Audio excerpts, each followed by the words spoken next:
কামৰূপ মহানগৰ জিলাই পালে স্থায়ী আয়ুক্ত কাৰ্যালয়। ৰূপনগৰত মুখ্যমন্ত্ৰীয়ে মুকলি কৰিলে সংহত আয়ুক্ত কাৰ্যালয়। ৮১ কোটি ২০ লাখ টকাৰে নিৰ্মাণ কৰা হৈছে এই কাৰ্যালয়। সংহত আয়ুক্ত কাৰ্যালয় মুকলি কৰি মুখ্যমন্ত্ৰীৰ ঘোষণা। ২০২৭ এপ্ৰিলত ৰাজ্যবাসীৰ বাবে মুকলি হ'ব টুইন টাৱাৰৰ আৰ্হিত নিৰ্মিত বেতকুছিৰ সংহত সঞ্চালকালয়। কামৰূপ মহানগৰ জিলাৰ ৫৯টা বিভাগৰ বাবেও পৃথকে নিৰ্মাণ হ'ব সংহত কাৰ্যালয়। আয়ুক্ত কাৰ্যালয় মুকলি কৰি অনুষ্ঠানৰ পৰাই ৰাজ্যৰ আয়ুক্তসকলক মুখ্যমন্ত্ৰীৰ সকিয়নি। ক্ষমতা খামুচি নাথাকিব, ক্ষমতাৰ বিকেন্দ্ৰীকৰণ হ'ব লাগিব।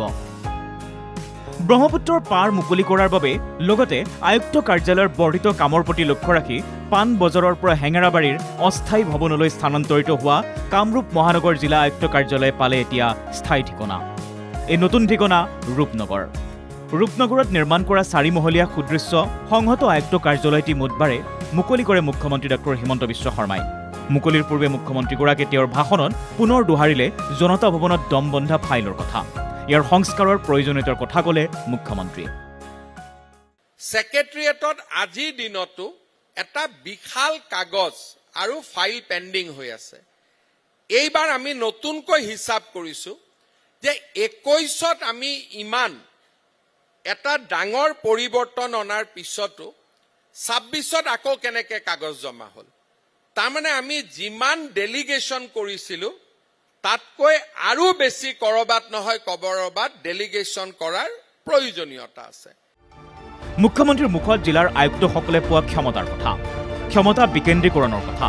মুখ্যমন্ত্ৰীৰ মতে মুখ্য সচিবৰ পৰা বিকেন্দ্ৰীকৰণ হোৱা ক্ষমতা আয়ুক্তৰ কাৰ্যালয়ত কেন্দ্ৰীভূত হৈছে। কামৰূপ মহানগৰ জিলাৰ আয়ুক্তক সন্মুখত ৰাখি মুখ্যমন্ত্ৰীৰ মন্তব্য। CDCক লগত ৰাখি ক্ষমতা খামুচি থাকে আয়ুক্তই। আমি সিদ্ধান্ত লৈছোঁ যে যদি চৰকাৰী কামত মাটি লাগিলে ১০০০ বিঘা মাটিয়ে নালাগক কিয় DCয়ে নিজে দিব পাৰে। যোৱাকালি ইণ্ডাষ্ট্ৰী আৰু পাৱাৰ ডিপাৰ্টমেণ্টৰ কাৰণে গোৱালপাৰাত আমি ১৫০০ বিঘা মাটি লৈছোঁ। আমি কাক ৰিকুৱেষ্ট কৰিছোঁ? DCক কৰিছোঁ যে আপুনি মাটিটো দিয়ক। আমাৰ জালুকবাৰী সমষ্টিৰ মানুহৰ কাম জালুকবাৰী সমজিলাত শেষ হ'ব লাগে। দিছপুৰ সমষ্টিৰ কাম দিছপুৰ সমজিলাত শেষ হ'ব লাগে। কালি মই আমাৰ আজাৰাৰ SDCৰ লগত কথা পাতি আছিলোঁ কিবা লেণ্ড একুইজিশ্যনৰ মেটাৰ এটা লৈ। তেওঁ মোক ফট কৰি ক'লে যে ছাৰ কাগজকেইখন মই DC অফিচত পঠাই দিছোঁ। তেতিয়া মই গধূলি চিফ ছেক্ৰেটাৰীক প্ৰশ্ন কৰিলোঁ, তেওঁ যে CDCত নপঠিয়াই DCক কিয় পঠিয়ালে? তেওঁতো পঠিয়াব লাগিছিল সমজিলাৰ আয়ুক্তৰ তাতে।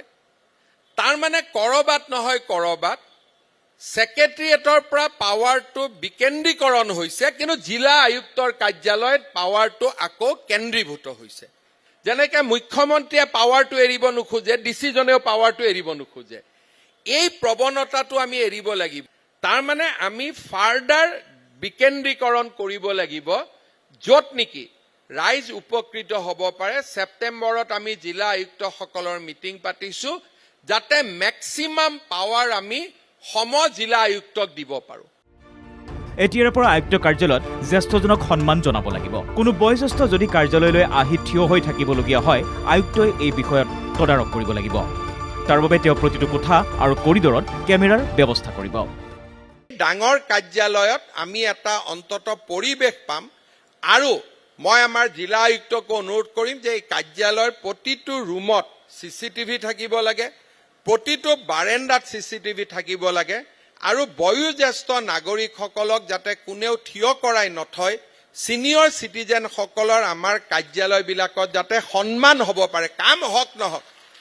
কাৰ্যালয়ৰ দুৱাৰে দুৱাৰে যাতে নাগৰিকে নিজৰ কামৰ বাবে ঘূৰিব নালাগে, তাৰ বাবে কৰি যোৱা হ'ব কাম। ফ্লেট অথবা মাটিৰ পঞ্জীয়নৰ বাবে বিশেষ ব্যৱস্থাৰো চিন্তা মুখ্যমন্ত্ৰীৰ। এতিয়া আমি নেক্সট ষ্টেজ কৰিছোঁ কি, আমি গুৱাহাটীত আৰম্ভণিতে ৬-৭টা জাগাত আমি মাটিৰ ফ্লেটৰ ৰেজিষ্ট্ৰেশ্যনৰ অফিচ কৰিব খুজিছোঁ, প্ৰাইভেট চেণ্টাৰ। কিন্তু তাত চাব ৰেজিষ্টাৰ বহি থাকিব, মানুহ আহিব তাতে যাব, গভৰ্ণমেণ্ট অফিচত আহিব নালাগে। কাৰণ ইমান ছিনিয়ৰ চিটিজেন নিজৰ ফ্লেটটো ছোৱালীজনীক দিব খুজিছে, তাৰ কাৰণে তেওঁ DC অফিচত কিয় আহিব লাগে? এতিয়া আপোনালোকে দেখিব খানাপাৰাৰ আমি ISBTৰ ওপৰত এটা কাৰ্যালয় বনাই আছো, একদম এয়াৰ কণ্ডিশ্যন ধুনীয়া, চকী টকী দি ধুনীয়া। তাত আমাৰ VSF ভিছা বনোৱা অফিচ হ'ব। লগত আমি চেষ্টা কৰিম যে গুৱাহাটীৰ যিমান ফ্লেট আছে সাব ৰেজিষ্ট্ৰাৰৰ অফিচত আহিব নালাগে, সাব ৰেজিষ্ট্ৰাৰজন গৈ তাতে বহি থাকিব। আনহাতে আয়ুক্ত কাৰ্যালয়ত বিধায়কৰ বাবে এটাকৈ কোঠা দিয়াৰ আহ্বান মুখ্যমন্ত্ৰীৰ। বিষয়াৰ কোঠাত যাতে বিধায়ক যাবলগীয়া নহয়, বিধায়কৰ বাবে যাতে সাধাৰণ নাগৰিকে বিষয়াক সাক্ষাতৰ বাবে ৰ'বলগীয়া নহয়, তাৰ প্ৰতি সাৱধান হোৱাৰ আহ্বান মুখ্যমন্ত্ৰীৰ। আমাৰ ইয়াতে এটা ৰুম আমাৰ বিধায়কসকলক বহাৰ কাৰণে দিব লাগে। বিধায়কসকল ADC ৰুমত যাব নালাগে, ADC জনে বিধায়কক আহি ৰুমটোত লক কৰিব লাগে, তেতিয়া কথা বতৰা হয়। সেইকাৰণে বেলেগ বেলেগ ৰুম নহয়, এটা ৰুম বিধায়কসকলক দিব লাগে, যাতে তেওঁলোক আহিব, বহিব, এজন এজনকৈ অফিচাৰক তালৈকে মাতিব, ধুনীয়াকৈ কামটো হ'ব, গুচি যাব। কাৰণ নহ'লে বিধায়কজন যদি ADC টেবুলৰ সন্মুখত বহি থাকে, বাহিৰত পিয়নজনে সাধাৰণ মানুহক MLA আছে এতিয়া আপুনি যাব নোৱাৰে, মানুহজন 2 ঘণ্টা ৰখিব লাগে। ৰূপনগৰৰ আয়ুক্ত কাৰ্যালয় হওক অথবা অন্য কোনো জিলাৰ কাৰ্যালয়ে হওক, প্ৰতিটো কাৰ্যালয়তে গঢ়ি উঠক কৰ্ম সংস্কৃতি। ৰাজ্যৰ কৰ্মচাৰীক আহ্বান মুখ্যমন্ত্ৰীৰ।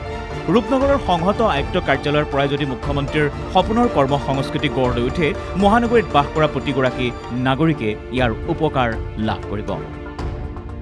ভিডিঅ' জাৰ্নেলিষ্ট প্ৰাঞ্জিত দৈমাৰীৰ সহযোগত কুশল কলিতা ৰিপৰ্ট, NKTV+।